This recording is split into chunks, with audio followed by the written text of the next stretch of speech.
Hey guys, welcome back to Foreign Reacts. Today we're going to be checking out a very interesting video. This one is titled Why the Netherlands is Insanely Well Designed, and should be really interesting to hear about that. So we're going to get right into that video. So if you're not subscribed, please do subscribe, guys, and welcome to the channel Foreign Reacts, man. We do everything foreign here.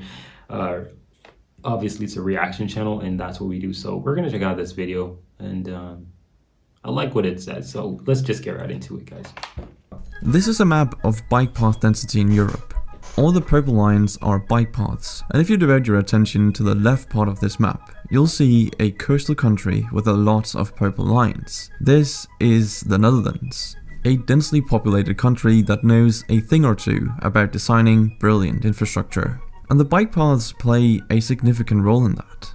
See, with a population of 17.4 million people and a landmass of approximately 41,500 square kilometers, the Netherlands is smaller in size yet more densely populated than most European countries. So, in order to navigate that, they've come up with effective and interesting ways to handle population movement in and around their country. The most notable of which is, of course, the cycling infrastructure. And yes, it is as serious as everybody says it is, as it enables the 23 million bikes that are in the Netherlands to roam the streets. And by the way, 23 million bikes means that there are 1.3 bikes per capita.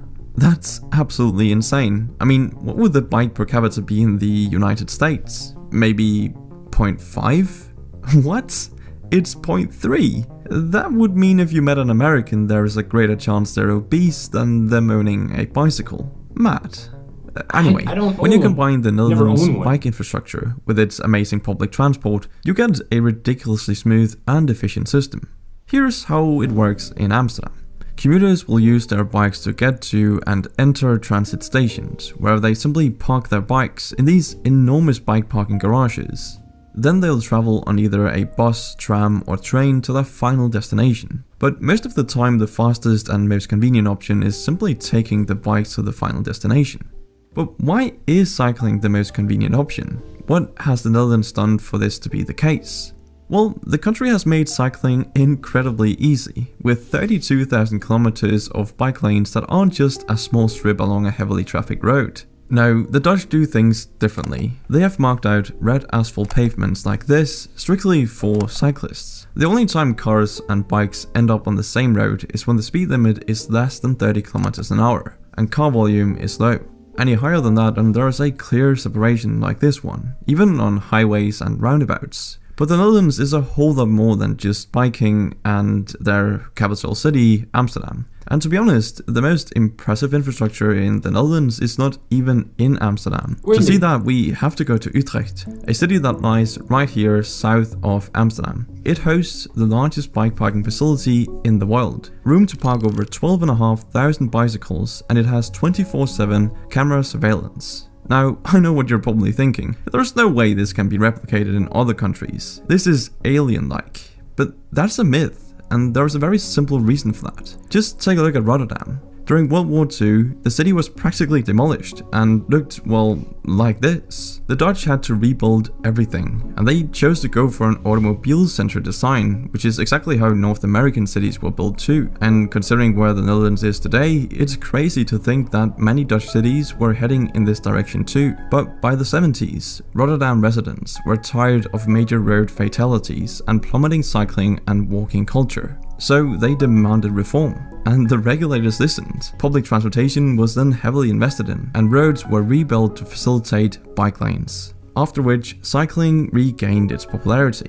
This just goes to show that even North American cities can do this if they choose to do so. But the determinism and people-centered planning of the Netherlands extends out of the cities and into Dutch suburbs as well. To bring this point home, let's compare typical Dutch suburbs to those in a state that's just as bustling and growing. In the United States, Florida. Now sure, Florida is 3.4 times larger than the Netherlands, but the argument should still stand. So here is a typical Miami suburb.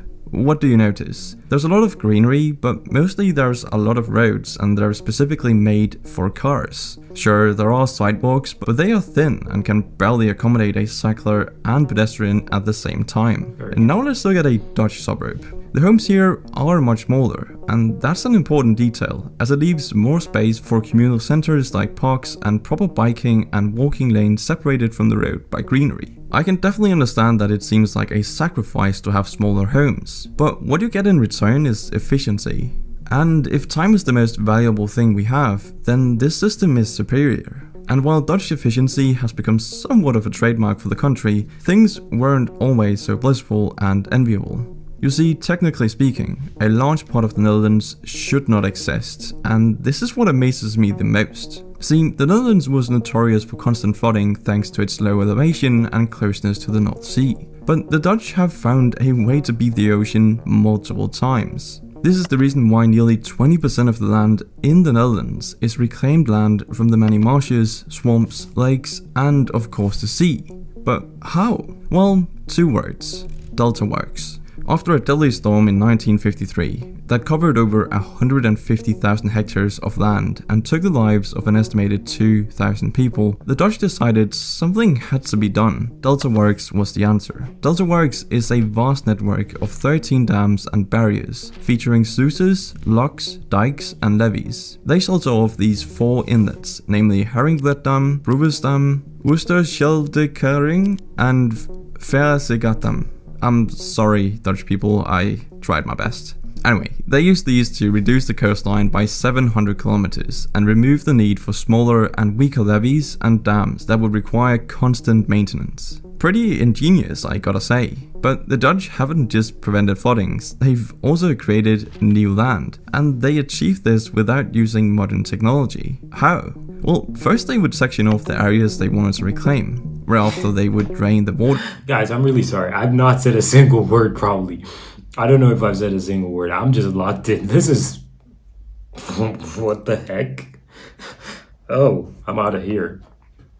Out by harvesting the energy of the wind using, of course, windmills. This created flat plains comprised of a very unique soil that happens to be perfect for growing tulips. And this is why the Netherlands account for 80% of the world's tulip exports, which is kind of strange to think about. But today, these waters and innovations have earned the Netherlands some pretty envious titles, including the largest storm surge barrier in the world, that laid the ground for the largest and most efficient seaport in Europe, the port of Rotterdam. Located here in the delta of the Rhine and Meuse rivers, Rotterdam is in a perfect strategic location for ships coming from or going into the North Sea. To understand the sheer size of this port, here's a map of Manhattan laid on top. As you can see, the port of Rotterdam is about 1.5 times the size of Manhattan. It's huge, and with 82.5% of the Netherlands' GDP coming from exports, it's fair to say that the port of Rotterdam is really important. I could go on and on about this port's efficiency, but all you need to know is that it wins best port infrastructure year after year. The Dutch are incredibly talented at designing great infrastructure.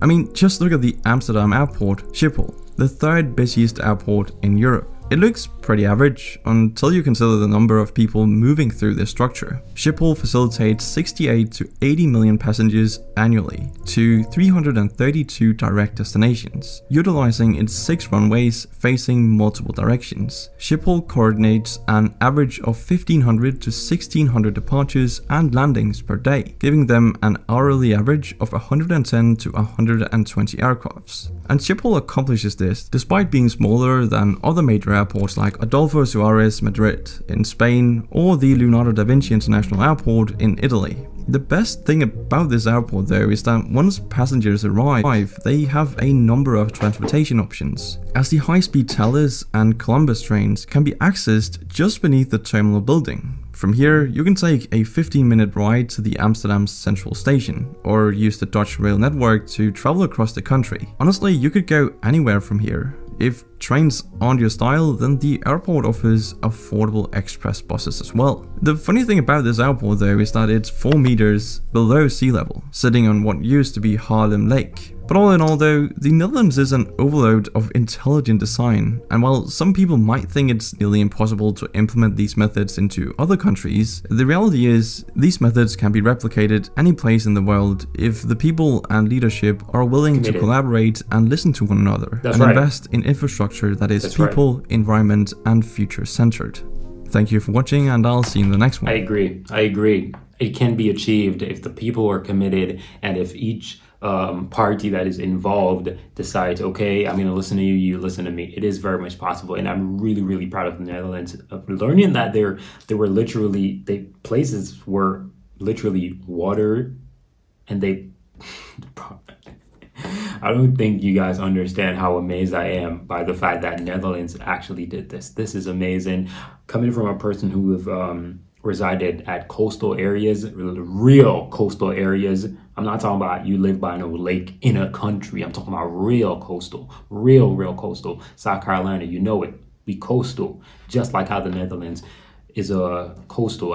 Coastal, right? Hopefully I'm saying the correct thing, because I don't know what y'all refer to it over there in the Netherlands, but coastal, and you guys are literally right there. I think they call it a northern sea, something like that. But either ways, guys, it was a beautiful video, very entertaining. I learned a lot about the Netherlands in that little video. But yeah, I'm out of here, guys. Peace.